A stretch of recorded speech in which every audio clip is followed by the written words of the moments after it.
اعوذ باللہ من الشیطان الرجیم بسم اللہ الرحمن الرحیم الحمد للہ رب العالمین الرحمن الرحیم مالک یوم الدین ایاک نعبد و ایاک نستعین اہدنا الصراط المستقیم صراط الذین انعمت علیہم غیر المغضوب علیہم ولا الضالین آمین۔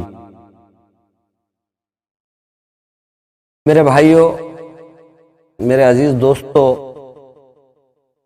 دین بہت آسان ہے۔ ہمارا مذہب اسلام کسی چیز میں، کسی معاملے میں ہم پر کوئی ظلم نہیں کرتا، بہت آسان ہے۔ میرے بھائیوں، میں نے آپ کے سامنے جو سورت پڑھی ہے جس کا نام سورۃ الفاتحہ ہے، اللہ سبحانہ و تعالیٰ کے کرم سے کچھ یاد ہو نہ یا ہو، کچھ یاد ہو یا نہ ہو، لیکن سورۃ الفاتحہ سب کو یاد ہوتی ہے۔ تو میرے بھائیوں، اس کے اندر جو ہے 7 آیات ہیں، اور 7 آیاتوں میں 3 آیات اس میں اللہ کی حمد و ثنا ہے، اللہ کی بڑائی ہے، اور 4 آیات جو ہیں وہ بندے کی گزارش، التجا، درخواست ہے۔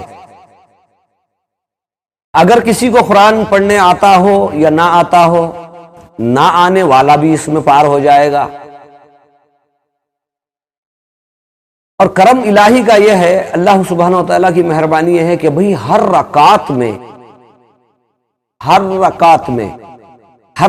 میں جس کے اول میں پڑھی جاتی سورۃ الفاتحہ، متفرق ہو گئے ہم، یعنی مسلمان آپس میں، متفرق یعنی فرقے بازی میں جو بٹے ہیں، ان کے لیے آج میں ایک سورۃ الفاتحہ کے اندر چند مضمون ہیں جس کا خلاصہ کرنا چاہتا ہوں۔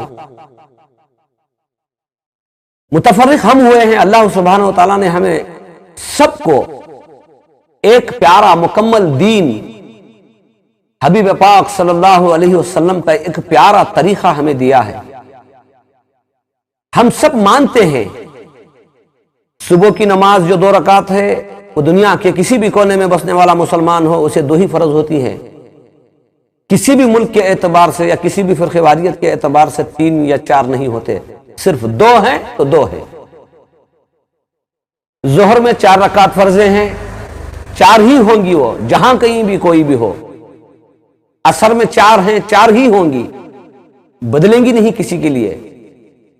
مغرب میں 3 ہیں، 3 ہی رہیں گی، 4 یا 5 نہیں ہوں گی۔ اور عشاء میں 4 ہیں تو 4 ہی رہیں گی۔ ہر مسلمان جس نے لا الہ الا اللہ محمد الرسول اللہ کہا ہے، اس کے لیے نمازوں کا اہتمام ہے، اور نمازوں کا پابندی ہے نمازوں کی، کہ یہ کوسے وقت میں کتنی رکعت پڑھی جاتی ہے۔ اور ہر جگہ دنیا کے جہاں کہیں بھی کونے میں بسنے والا ہو، اس کو نماز کے اول میں سورۃ الفاتحہ ہی پڑھنا چاہیے، وہی پڑھتے ہیں سب۔ اس میں متفرق کیوں ہیں ہم؟ نہیں میرے بھائیوں، ہمارے دلوں میں، ہمارے دماغوں میں کچھ ایسا مغالطہ ہے جس کی وجہ سے ہم متفرق ہو چکے ہیں۔ ہم سب ایک امت ہیں، ہم سب ایک امت ہیں۔ اللہ تعالیٰ نے ہمیں ایک پلیٹ فارم پر لا الہ الا اللہ کی بنیاد پر ہمیں مسلمان کہا ہے۔ تو میرے بھائیو، جو سورت میں نے آپ کے سامنے پڑھی ہے، اگر کوئی جاننا چاہے تو اسی کے اندر اسے سارے دین کے احکام مل جائیں گے۔ وہ اس طرح مالک الملک ہمیں دنیا میں بھیجا ہے، ہم اس کے بندے ہیں، اس کی بندگی کا اقرار کرتے ہیں۔ سب سے پہلے سورۃ الفاتحہ میں الحمدللہ رب العالمین، جس قسم کی بھی بڑائی، بزرگی، پاکی جو کچھ بھی ہو، اور جہاں کہیں بھی لوگ جس زبان میں بھی کر رہے ہیں، چاہے ان کے بولنے کا انداز الگ ہے، ان کی زبان، ان کی بھاشا الگ ہوگی، لیکن تعریف ہوگی اسی کی، بڑائی ہوگی اسی کی جو سارے عالموں کا رب ہے، رب العالمین۔ اور دوسری جو آیت ہے وہ الرحمن الرحیم، وہ بڑا مہربان ہے، بڑا مہربان ہے، وہ ہر کسی کو معاف کرنے کے لیے تیار ہے۔ 70 سال کا گناہگار ایک توبہ پہ ایک توبہ پہ معاف ہو گیا، وہ سارے گناہوں سے پاک ہو کے نکل گیا۔ اللہ بڑا مہربان ہے۔ اللہ فرماتا ہے سورۃ الفاتحہ کے اندر، تم کتنے بھی بڑے گناہ کر لو، کتنی بھی بڑی نافرمانی کر لو، لیکن ایک ذات ایسی ہے جو تمہیں ایک لمحے میں معاف کر سکتی ہے، وہ الرحمن اور الرحیم، اور وہ بڑا رحم کرنے والا ہے، وہ بدلہ لینے والا نہیں ہے، وہ معاف کرنے والا ہے۔ تم معافی طلب کرو گے تو میں تمہیں معاف کر دوں گا، بغیر پینالٹی کے، بغیر کسی اجر کے، بغیر کسی جرم کے۔ اگر تم نے گناہ کیے، اللہ کی بارگاہ میں آ کر کہہ رہے یا عفو کریم، اے اللہ تو بڑا معاف کرنے والا، بڑا کریم، بڑا رحیم ہے، تو ہمیں معاف فرما دے۔ اللہ تعالیٰ نے دوسری آیت میں کہا الرحمن الرحیم، میں ڈرنے والی چیز نہیں ہوں، مجھے منائیے، میری بارگاہ میں آئیے، گڑ گڑائیے، میں تمہارے سارے گناہوں کو معاف کر کے تمہاری دنیا بھی سنوار دوں گا، تمہاری آخرت بھی سنوار دوں گا۔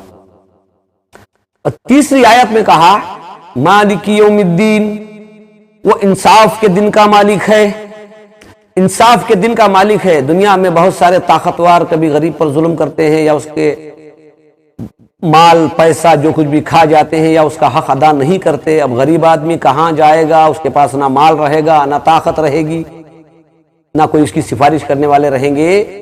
تو اس آیت میں ایک اشارہ یہ ہے کہ مالک یوم الدین، اگر دنیا میں تم سے نا انصافی ہو جائے یا تمہاری بات کوئی بھی نہ سنے، تو ایک دن ایسا آئے گا کہ میں انصاف کے لیے کھڑا کروں گا۔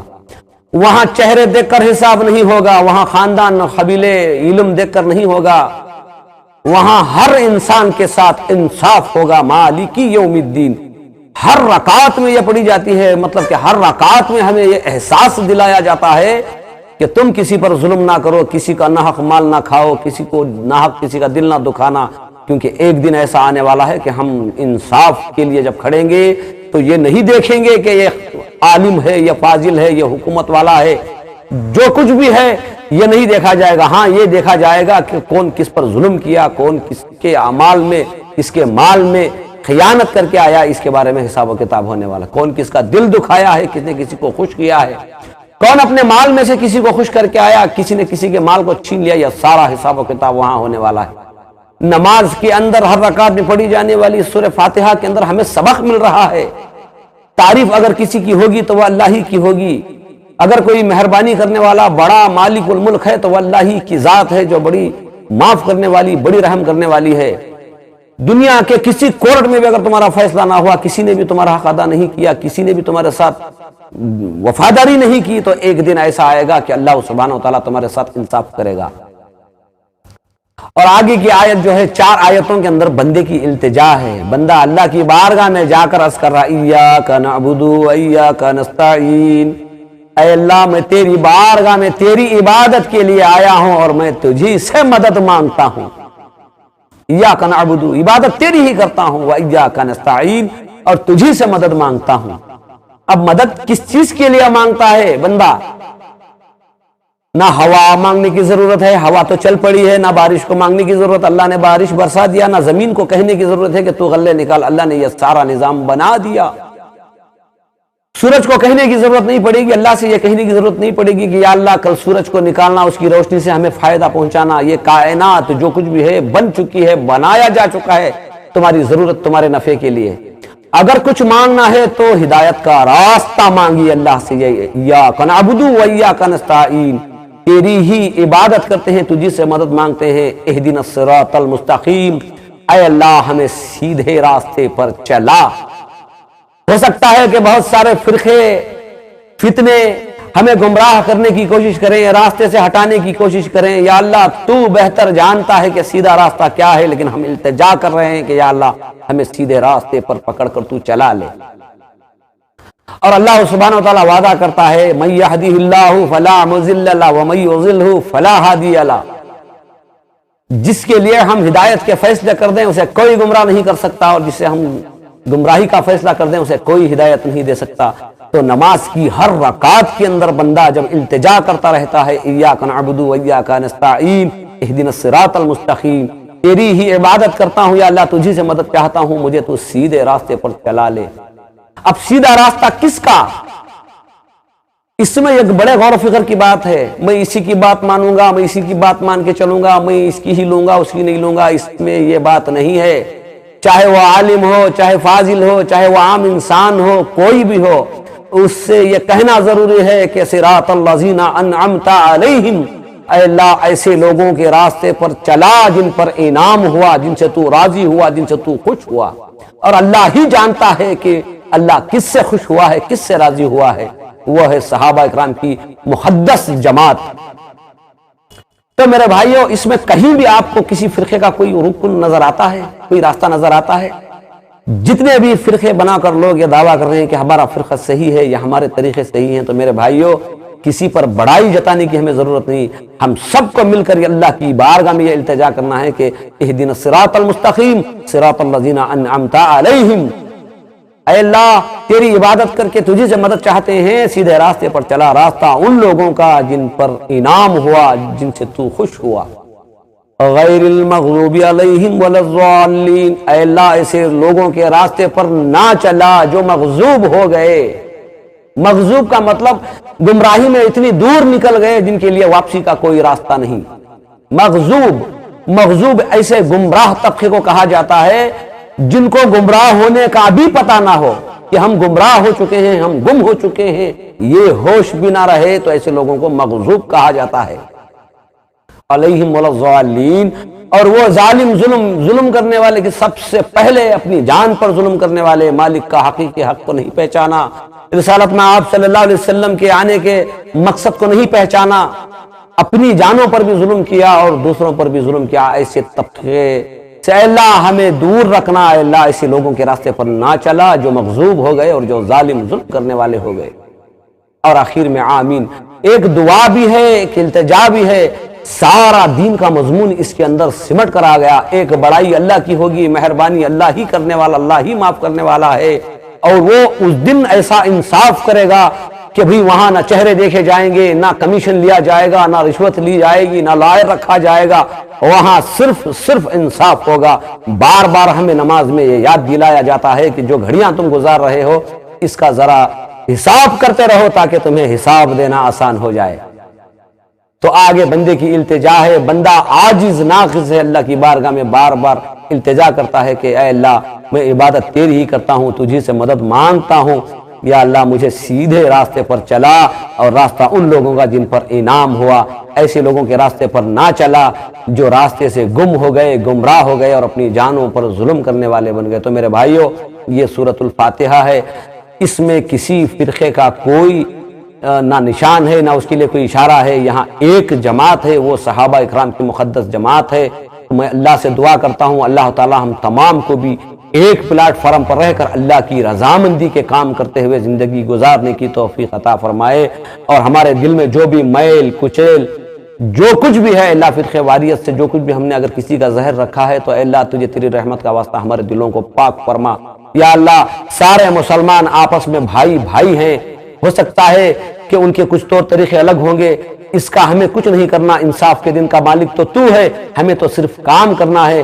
تو نے تو کہا ہے ایک جگہ الذی خلق الموت والحیات لیبلوکم ایکم احسن عملا، زندگی اور موت کو ہم نے بنایا، درمیانی وقفہ جو رکھا یہ دیکھنا چاہتے ہیں کہ کون اچھے اعمال لے کر آتا ہے۔